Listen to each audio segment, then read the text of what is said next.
Antes de empezar, quiero dar las gracias a los doctores Alberto Saldaña y Juan Carlos Fernández por invitarme a esta sesión de ecuaciones diferenciales, donde les voy a hablar de un proyecto con mis colegas de Limas, eh, de la Universidad de Maringá en Brasil y de la Benemérita Universidad Autónoma de Puebla.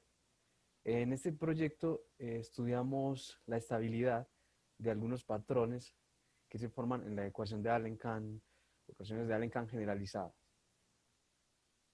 Voy a dividir la plática en cuatro partes. Voy a empezar introduciendo las ecuaciones de reacción difusión clásicas. Después voy a motivar la introducción de ecuaciones degeneradas, en especial la de Allen-Cahn. Después voy a mostrarles los patrones o soluciones que nos interesa estudiar su estabilidad. Y finalmente les voy a mostrar un método para estudiar un tipo de estabilidad que se llama espectral. Este es un análisis del espectro del operador linealizado. Entonces empecemos con las ecuaciones de reacción-difusión clásicas, la Fisher-KPP. Esta ecuación es una ecuación de reacción-difusión con difusión constante y reacción llamada monoestable. Fue propuesta por Fisher, Kolmogorov y colaboradores en el 37 para describir la dispersión espacial en una población donde hay individuos con alta capacidad de adaptación. Lo que se trata de describir en este modelo es una invasión. Vamos, en tiempos largos se espera que la población mutante invada todo el espacio. Efectivamente, eso es lo que pasa. Acá tenemos un dibujo de una reacción monostable típica con estado inestable 0, inestable 1. Eh, Efectivamente, lo que pasa, la población mutante invade todo el espacio y lo hace de una manera peculiar, es con un frente de onda monótono que avanza con una velocidad c hacia la derecha. Eh, en este caso, eh, existe un umbral mínimo de velocidad llamado asterisco para la existencia de estos frentes. De hecho, cuando se empieza con una distribución de densidad de población con soporte compacto, eh, los mismos Fisher y Kolmogorov probaron que a la larga evoluciona en un par de frentes, uno que avanza hacia la derecha y otro hacia la izquierda, invadiendo todo el espacio. Eso lo hacen con la velocidad mínima de existencia de frentes de ondas C asterisco. Otro modelo clásico es la ecuación de Allen-Cahn. Esta vez la difusión también es constante, pero la reacción no es monoestable, es biestable.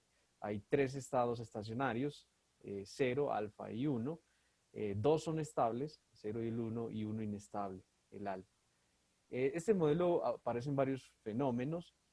El más antiguo fue propuesto por Nagumo, y de hecho a la ecuación también se le conoce como la ecuación de Nagumo o Fish-Nagumo. Nagumo lo usó para describir impulsos nerviosos. En el 72, Allen y Kahn, que ya en su nombre, la propusieron para la reacción biestable, para describir la separación de fases en aleaciones de metales. En dinámica de poblaciones tiene una interpretación muy significativa, describe el efecto Allee. Acá en esta gráfica se puede observar que cuando la densidad de población está cercana a cero, eh, la población tiene una tasa de crecimiento negativa. Cuando la densidad supera un cierto umbral alfa, eh, recupera la tasa de crecimiento positiva y mejora la previsión de supervivencia de los individuos. Finalmente, en física, en la teoría de superconductores, está asociado a los funcionales de energía de Ginzburg-Landau. Los frentes para la ecuación de Allen-Cahn son más diversos que para la FKPP. Acá están dibujados algunos. Este rojo es similar al de la FKPP. El azul es algo propiamente de la ecuación de Allen-Cahn. Son frentes de una velocidad, de un umbral en adelante, son frentes que avanzan a la derecha, y acá hay dos estacionarios. Estos no ocurren en la FKPP. Estos estacionarios aparecen cuando hay un buen balance de la reacción. Más adelante voy a describir con más detalle estos frentes. Pero antes déjenme mencionarles algunas críticas al modelo clásico. Eh, el modelo clásico, la crítica principal es el coeficiente de difusión constante. De hecho, los modelos originales, especialmente de Allen Kahn para la separación de fases, tiene coeficiente de difusión que depende de la fase. Entonces, el modelo original se simplificó tomando difusión constante, pero en realidad no lo es. Bueno, aparte del modelo original de Allen Kahn, en muchos otros fenómenos se encuentra que el coeficiente de difusión depende de la densidad de la población o de la fase, de acuerdo al fenómeno que se está estudiando. Acá nombré unos pocos en la modelación aleatoria de dispersión espacial, ¿sí? O en modelos de dispersión de población, ¿sí? Y uno significativo, los organismos unicelulares, la motilidad depende de la densidad de la población, ¿sí? Si hay mucha densidad, generalmente la motilidad disminuye. Bueno, una crítica, esta es un poco más matemática, o una preocupación matemática y tal vez física, es que la velocidad de las perturbaciones, la velocidad de propagación de las perturbaciones es infinita en las ecuaciones parabólicas, estrictamente parabólicas, ¿sí?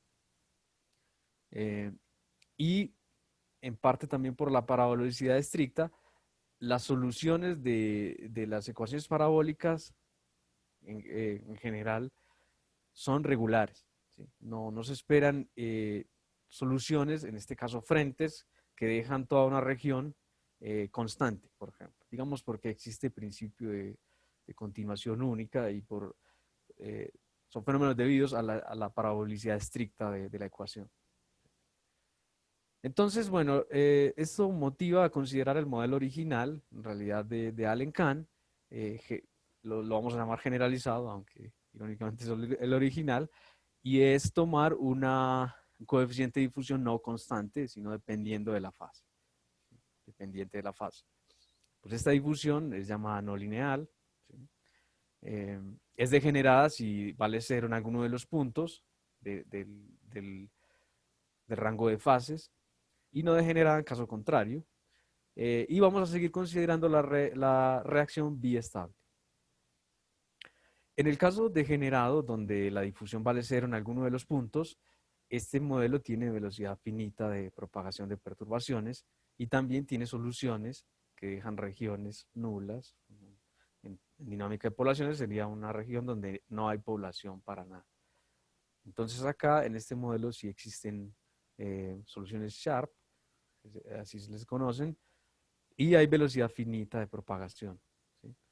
Em, Acá vale la pena mencionar que la ecuación de medio poroso tiene una forma parecida en la difusión, ¿sí? Solamente que la D acá es una forma de potencia. Ok. Voy a comentarles un poco la técnica para describir cualitativamente los frentes que existen para un modelo como este. La idea es la original de Fisher y Kolmogorov y consiste en transformar la EDP en un sistema dinámico bidimensional. Entonces, acá pongo algunas hipótesis técnicas sobre el problema. En particular, vamos a considerar la difusión degenerada en uno de los estados estables de la reacción, que es cero, ¿sí?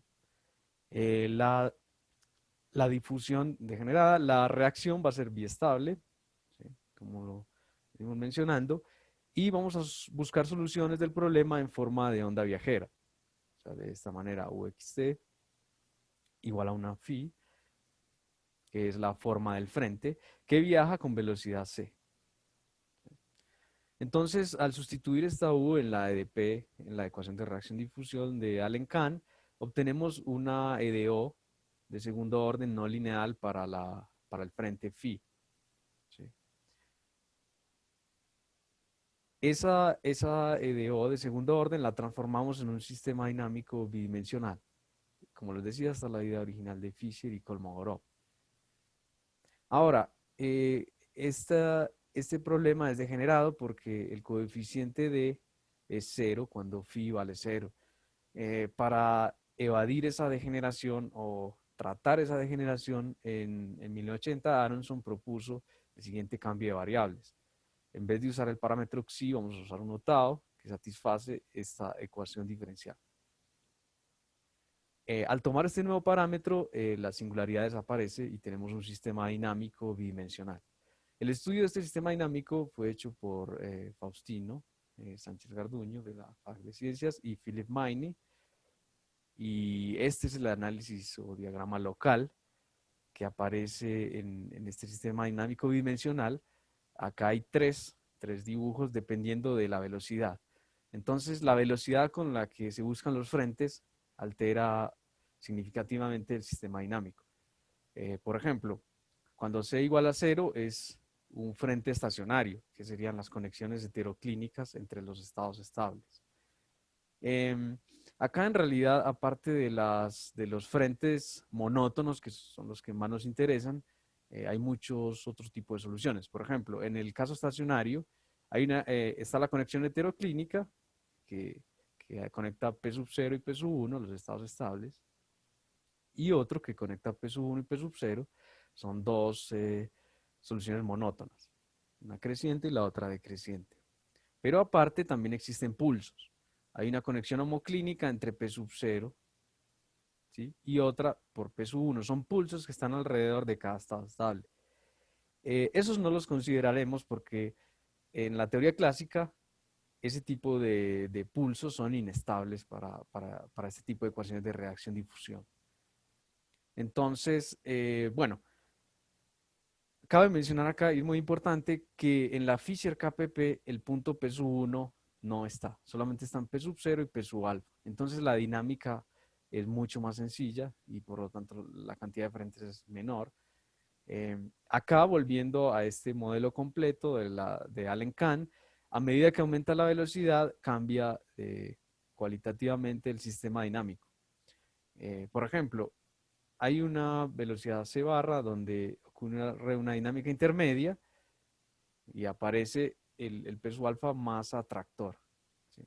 Esto genera unas conexiones que oscilan alrededor del punto inestable, pero también sospechamos que estas soluciones son inestables y no las vamos a considerar. En esta velocidad intermedia solo hay una monótona que conecta este punto, P sub 1, con este P sub c, y lo hace en tiempo finito.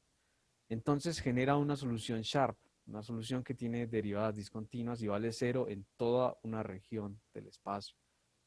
Esa solución tampoco la vamos a considerar porque no tiene derivadas continuas y nuestro análisis requiere la continuidad de las derivadas. Finalmente, cuando consideramos frentes veloces, obtenemos los tipos de frente de invasión del estado estable al inestable. Este diagrama que hay acá local, el análisis global, está hecho en el artículo original de Faustino y Philip Maine, el estudio global, las conexiones de las que estoy hablando. En resumen, acá están los frentes monótonos que consideramos. Son frentes veloces donde el estado estable invade al inestable, este azul y el rojo, y dos frentes estacionarios. Recordemos que estos frentes estacionarios solamente ocurren cuando la integral de 0 hasta 1 de esta función da 0. Hay un buen balance entre la reacción y la difusión, ¿sí? Entonces, de la cantidad de frentes que surgen en este sistema dinámico, solamente vamos a considerar los monótonos porque sospechamos que los demás son inestables, los pulsos o las oscilaciones alrededor del inestable. Todos van a ser soluciones inestables. Tienen mucho grado de inestabilidad. Entonces, el objetivo o uno de los objetivos principales de este proyecto es estudiar el tipo de estabilidad que tienen estos frentes de onda hallados por Faustino y Philip Maine. Voy a comentarles ahora un poco sobre la estabilidad y los resultados que obtuvimos. Entonces, los estudios de estabilidad de estas ecuaciones de reacción-difusión están separados entre las clásicas, tienen coeficiente de difusión constante, y las coeficiente de difusión dependiendo de la fase, ¿sí? Las técnicas clásicas están separadas en dos ramas, que son usar teoría de DPs clásica con sub y supersoluciones. Entonces, atrapar los frentes entre dos, una subsolución por abajo y una supersolución por arriba. De esa manera se estudia el comportamiento del frente, atrapándola por dos. Esas técnicas fueron desarrolladas fundamentalmente por Fife y MacLeod. Y después están las técnicas de sistemas dinámicos que se llevan a ADP, que esas son las que les voy a mostrar enseguida en la charla. Para el modelo generalizado, con difusión no constante, dependiendo de la fase, hay menos resultados. La mayoría son como el original de Fisher y Kolmogorov y colaboradores, que es mostrar que si se empieza con una condición inicial de soporte compacto, la evolución va hacia el frente de velocidad mínima. Ese resultado es más de atracción, un resultado de atractor más que de análisis de estabilidad propiamente. Un análisis de estabilidad eh, fue hecho recientemente por Ramón Plaza y su estudiante doctorado Francisco Leiva. Ellos estudiaron la FKPP con la FKPP generalizada, degenerada, eh, con un análisis espectral propiamente del operador linealizando alrededor del frente.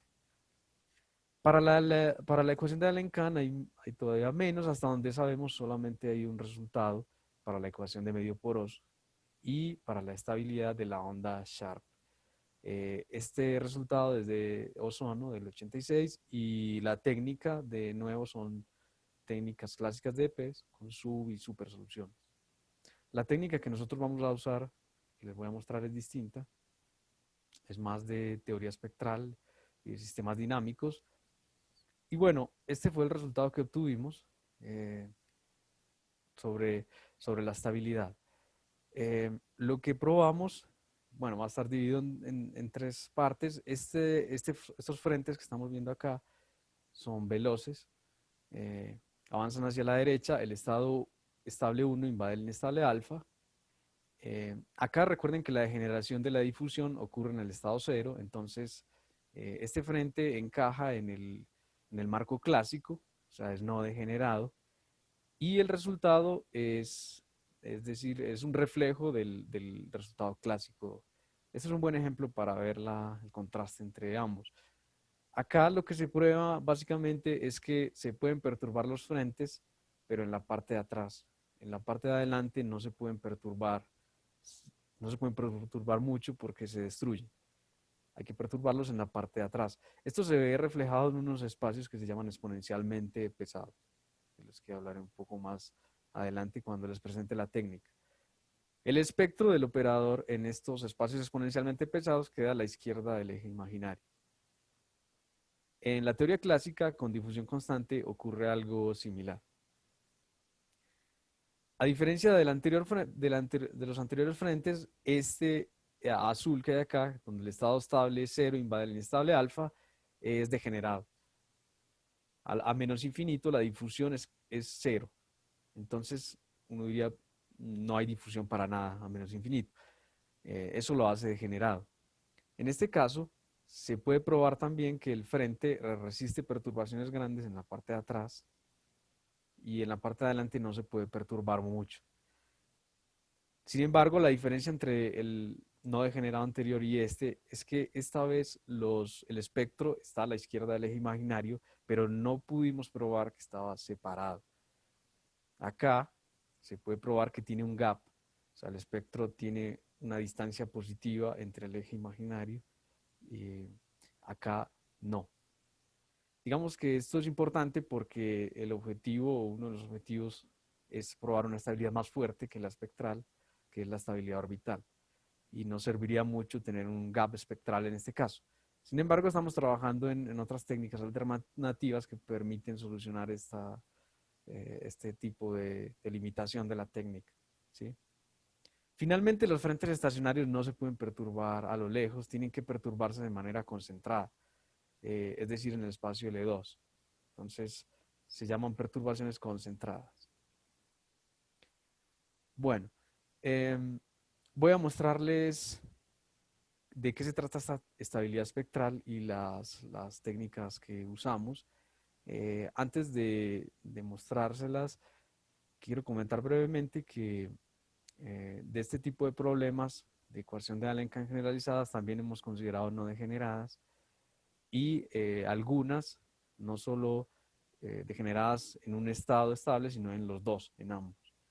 Eh, Sin embargo, este tipo de problemas los hemos considerado en un dominio acotado, con condición de Neumann, y ahí no ocurre un fenómeno de estabilidad, porque los frentes no pueden viajar a libertad a izquierda-derecha, chocan contra las paredes del intervalo. Ahí mostramos un fenómeno distinto que se llama metaestabilidad. Son soluciones transientes que en el intermedio solo conectan fases y parecen ser estables, pero después de un tiempo muy largo se destruyen. Eh, Eso hace parte de este proyecto con mis colegas, pero bueno, acá voy a concentrarme en el fenómeno de estabilidad espectral. ¿De qué trata este concepto? Se trata de linealizar el operador alrededor del frente monótono phi. Entonces, cualquiera de los frentes monótonos de Faustino y de Philip Meini, eh, al considerarlo, linealizamos alrededor de él y obtenemos este operador L, ¿sí? Y la idea es probar que el espectro de ese operador está en el semiplano izquierdo del plano complejo, ¿sí? Esto evita, al buscar soluciones con variables separadas en tiempo y espacio, evita soluciones del problema que crecen exponencial en el tiempo, ¿sí? Entonces acá esta definición o este concepto de estabilidad espectral evita este tipo de soluciones que crecen, que tienen una inestabilidad muy seria. Entonces, bueno, comúnmente en esta teoría de operadores, consideramos el dominio, esto es estándar, H2, el espacio de sobre H2, de funciones que tienen segunda derivada en L2, eh, y el conjunto propiamente L2, ¿sí? Esto va a ser un operador diferencial. Bueno, esto también son definiciones estándares. El operador va a ser cerrado y densamente definido. Eso es algo mínimo que requerimos.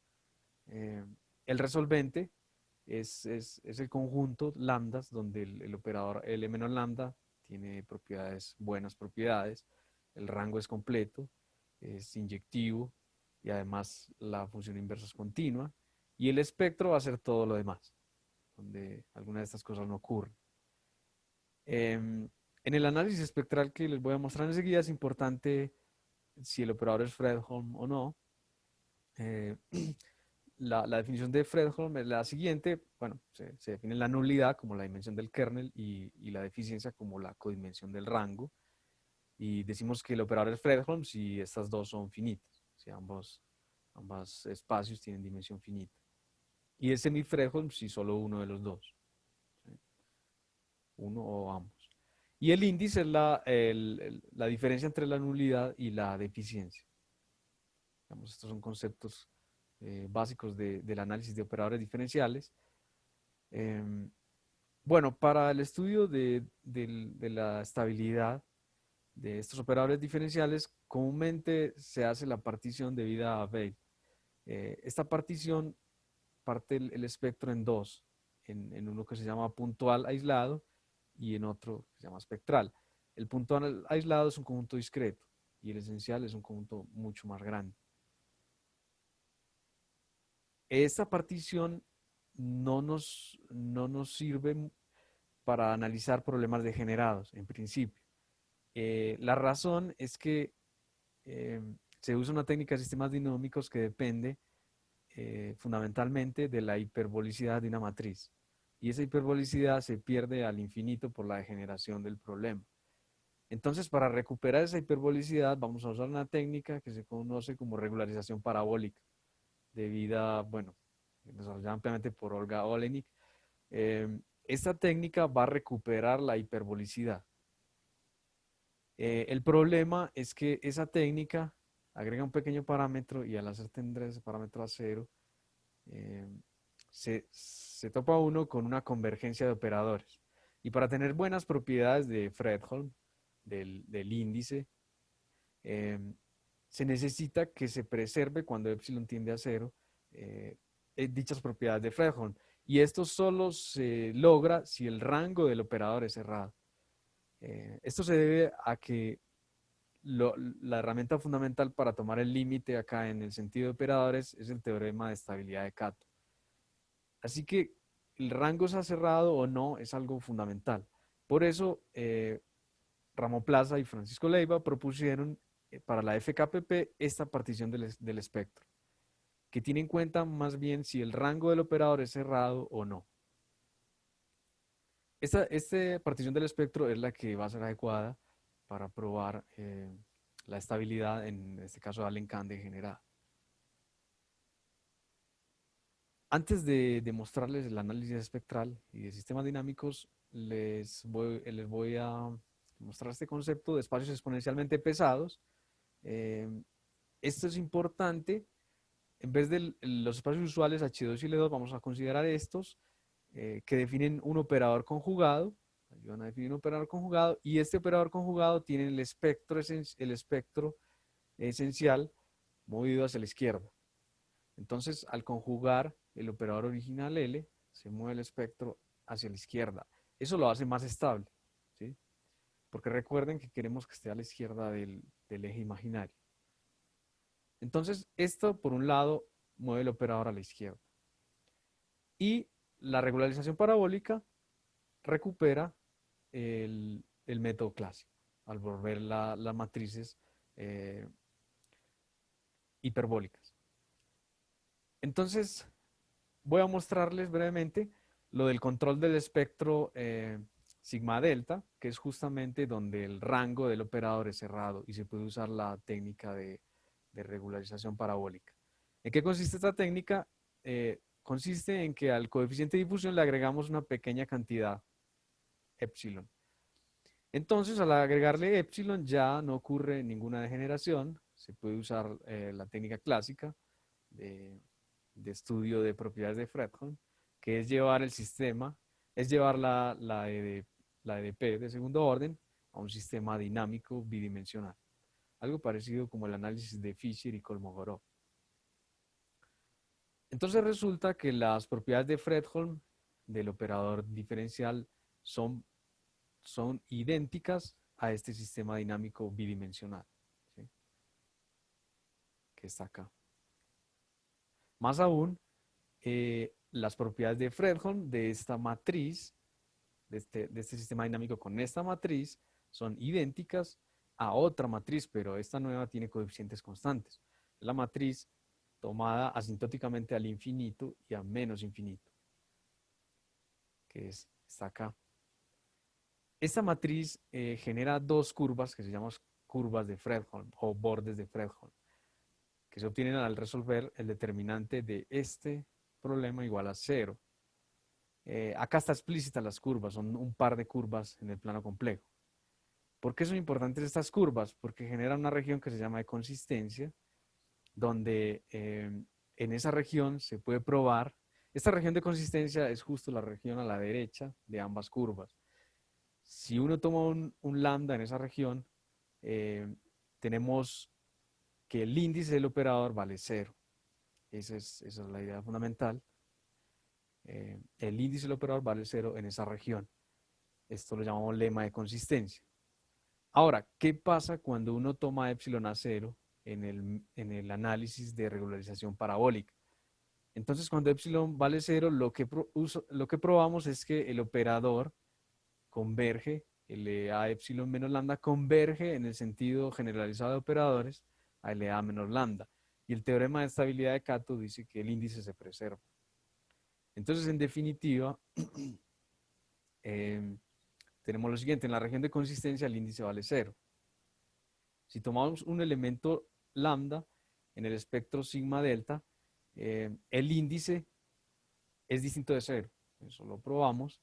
Entonces la única opción es que todo ese espectro esté a la izquierda de la región de consistencia, porque en la región de consistencia el índice va a ser 0. Esa es la idea básica para controlar esta parte del espectro. El problema es que el espectro puntual no se deja controlar por esta técnica, porque la conjugación y los espacios exponencialmente pesados no mueven el espectro puntual, y tampoco se deja controlar el espectro sigma pi con esta técnica porque no podemos usar el teorema de estabilidad de Kato. Entonces, para esos dos, para finalizar, usamos otras dos técnicas conocidas. Para el espectro puntual, una estimación de energía. Esta estimación es típica en problemas de reacción-difusión donde se tienen soluciones monótonas. Aquí explícitamente se ve que el lambda no solo tiene que estar a la izquierda del eje imaginario, sino que es un número real no negativo, no positivo.